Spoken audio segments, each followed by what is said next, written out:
Midnight, August 11, 1584. The gardens of the Palace of Versailles were in total darkness. A heavy silence hung everyone, and only the crickets could be heard. Among the thick bushes, a black shadow was moving in hurry. That man was one of the most powerful and richest men in Europe, Cardinal Rohan. His heart was pounding. Cold sweat stood on his brow. He was there to make the most dangerous meeting of his life. A few meters ahead, a woman in a white silk dress stood in the tree shadows. Her face was hidden under a hood, but the cardinal was sure who she was. The woman was the Queen of France, Marie Antoinette. The cardinal knelt, kissed the hem of her dress, and waited for forgiveness. The woman, in a trembling, soft voice, handed him only a single rose and whispered, "You know what this means. The past is forgiven." In that moment, Cardinal Rohan thought he was the happiest man alive.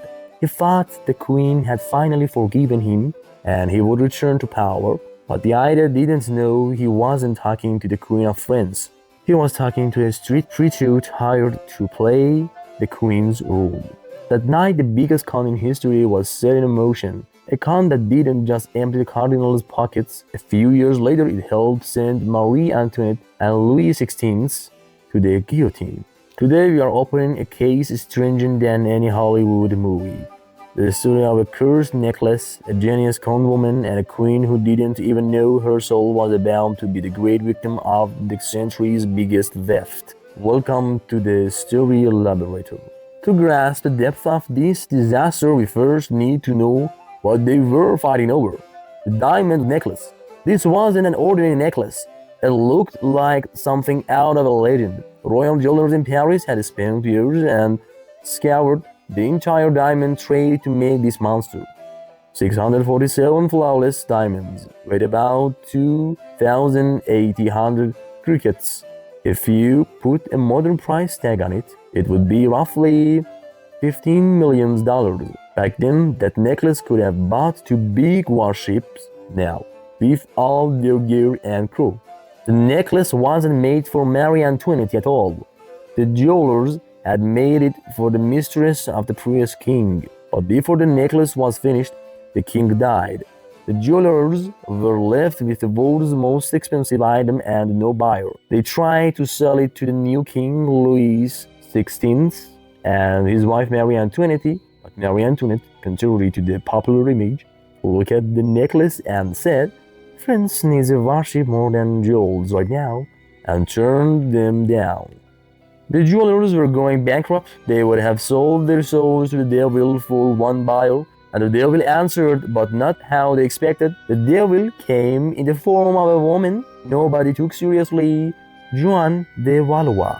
Jeanne de Valois, the mastermind of the crime, was one of the strangest figures in history. She claimed royal blood and said she descended from old kings, but in reality, she grew up in absolute poverty. She spent her childhood beginning in the streets of Paris. Jeanne had a dangerous trait.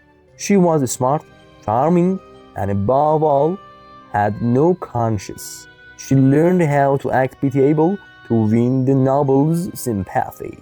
Jeanne married an army officer and gave herself the title Countess, but the title didn't pay the bills.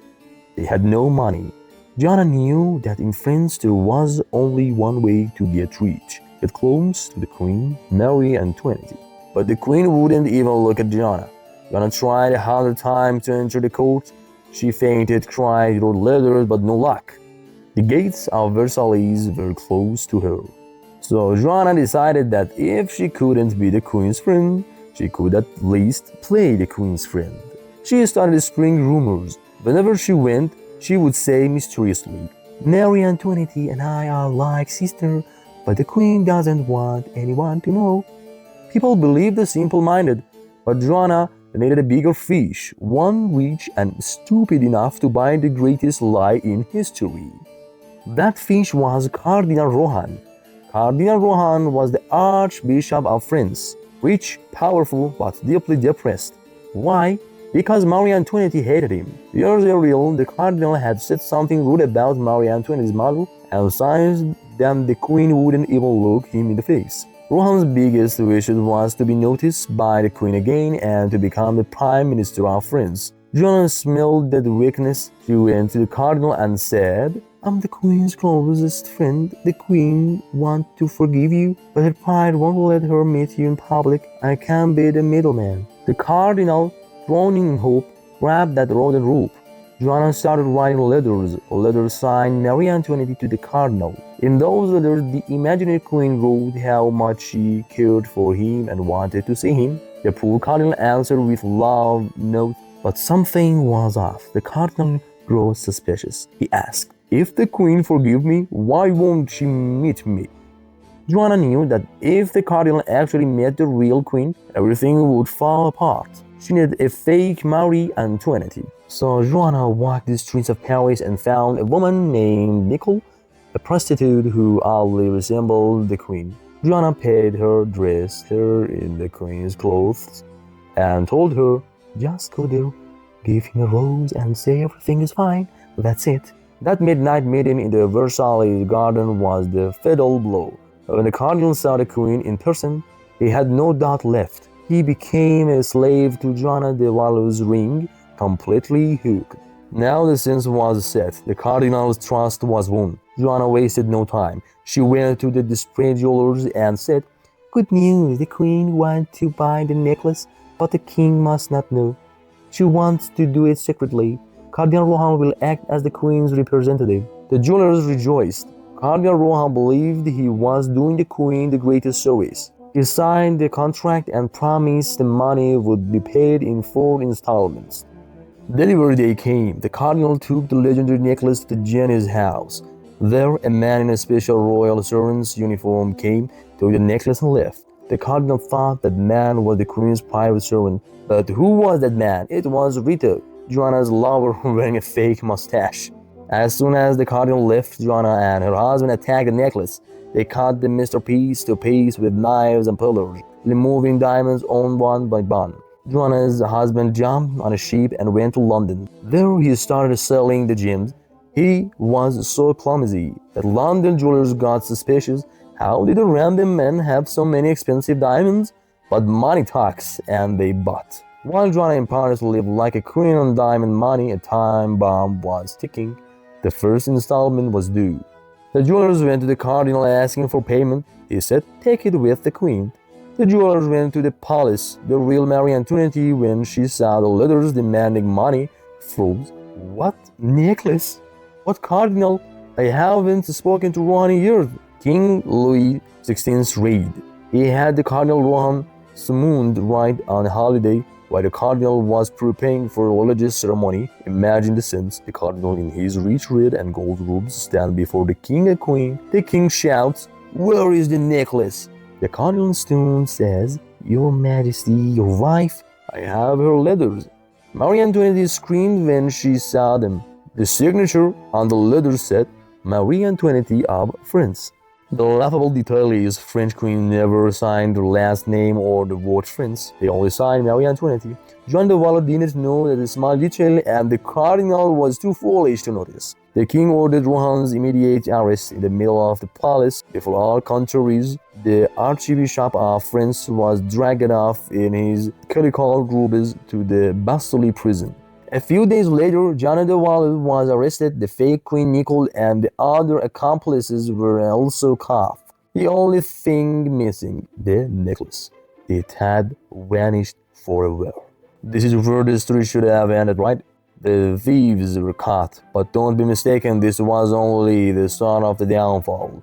Louis XVI decided to hold a public trial to prove his wife's nonce. He wanted everyone to see that the Queen was blameless, but that was the greatest political mistake of his life. Jeanne played the victim on the stand. She knew the French people hated Marie Antoinette, so she began telling bizarre lies. She said, "I'm innocent. The Queen planned this. The Queen and the Cardinal had a relationship. The Queen was a lesbian and forced me to do bad things." With no evidence, people loved these stories. They saw Jeanne as a Robin Hood. who dared to stand up to the queen. Newspapers ran headlines every day and treated the queen's reputation. The court's verdict came. Cardinal Rohan acquitted.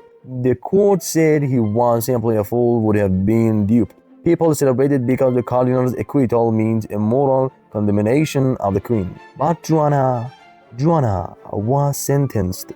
A terrible punishment was given.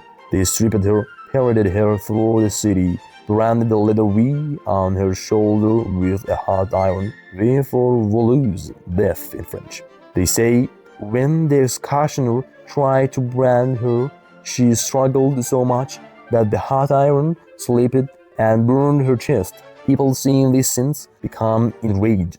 They no longer saw Joanna as a death. They saw her as a martyr. Joanna de Valois later escaped from prison and fled to London. There she wrote her memoirs and kept slandering Marie Antoinette as much as could. But the effect of the necklace affair in France didn't go away. This scandal was the last straw for people who had no bread. They no longer saw Marie Antoinette as their queen.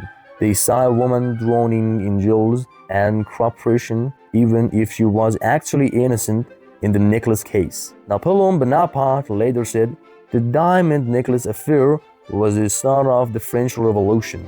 Just 4 years after the Dark Night in Versailles Garden, the French Revolution succeeded. Louis XVI and Marie Antoinette were arrested, and in October 1793, Marie Antoinette, hands bound, was led to the guillotine. When the blade fell, it cut off the head of a woman who may have had many faults, but the necklace case was truly innocent. And what happened to that necklace, no one knows for sure. The diamonds from the necklace were scattered in the black markets of London and Amsterdam. Maybe right now, the stone ring someone you know wears, or the pendant of some famous billionaire, is one of those cursed diamonds. Diamonds whose price wasn't money. Their price was the blood of France's last queen. Thanks for staying with us this far. Do you think Marie Antoinette was a victim, or did she deserve what happened to her? Write your thoughts in the comments. For darker secrets of history, don't forget to subscribe. Until the next video, goodbye. Thank you.